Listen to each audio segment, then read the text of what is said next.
আজকের দিনটা একটু অন্যরকমভাবে শুরু করলাম। এখন ঘড়িতে বাজে সকাল 6টা। স্টেশনে দাঁড়িয়ে আছি ট্রেনের অপেক্ষায়। ট্রেনটা আসতে একটু দেরি করছে।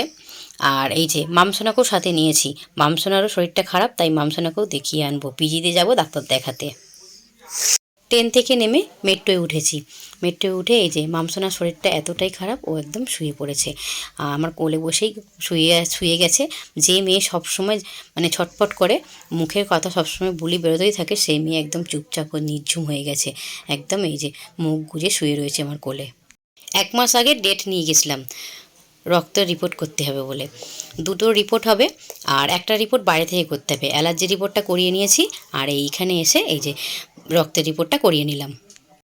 মামসোনাকে ডাক্তার দেখিয়ে নিয়েছি, আর এই যে ওষুধও লিখে দিয়েছে, 2খানা ওষুধ লিখে দিয়েছে। ওষুধ দুটো এখানে পাওয়া যাবে, তাই স্লিপ বানিয়ে দিয়েছে। আর এই স্লিপ নিয়ে এই যে ওষুধের লাইনে দাঁড়িয়ে আছি।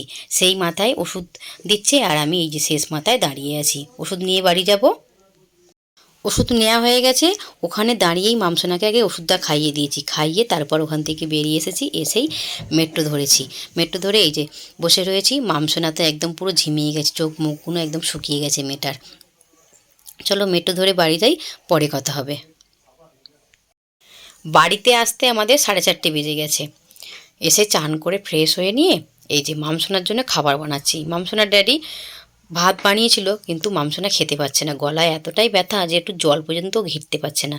তাই জন্যে ভাবলাম একটু গলা গলা করে সুজি করে দিই, গরম গরম একটু খেলে তাহলে একটু খেতে পারবে। তাই জন্যেই সুজি বানাচ্ছি। আর এদিকে কালকের একটু ভাত ভাজা ছিল, তো সেটাকেই গরম করে নিচ্ছি। আমি এটাকে খেয়ে নেব। সুজি রান্না করে নিয়েছি। এই যে হাফ বাটি মতো সুজি নিয়েছি। এই দেখে মামসোনা বলছে আমি এতটা সুজি খেতে পারবো না। আর একদম না কিছু খেতে চাইছে না। সকাল থেকে একটা মানে ছোট একটা কেক খেয়েছে, তাও কত কষ্ট করে খেয়েছে কাঁদতে কাঁদতে।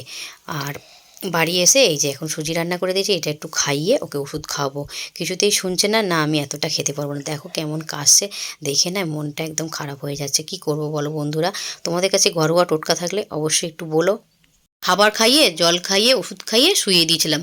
ঘন্টাখানেক পরে এই যে ঘুম থেকে উঠেছে। ওঠার পর আবার একটু জল দিয়েছি। আজকে না সারাদিন মামসোনা জল খেয়ে হয়নি, মানে জল একদমই খেতে পারে না। আর এমনিতেই আমরা কোথাও বাইরে বেরোলে সেরকম জল খাওয়া হয় না আমাদের।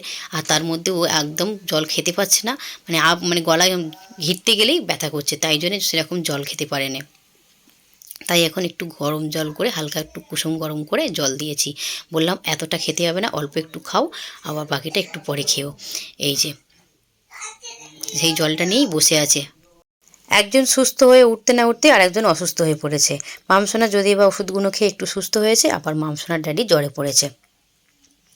আসলে কি বলতো, আবহাওয়াটাই এরকম, ঠান্ডা গরমের থেকেই সকলের শরীরটা খারাপ করছে।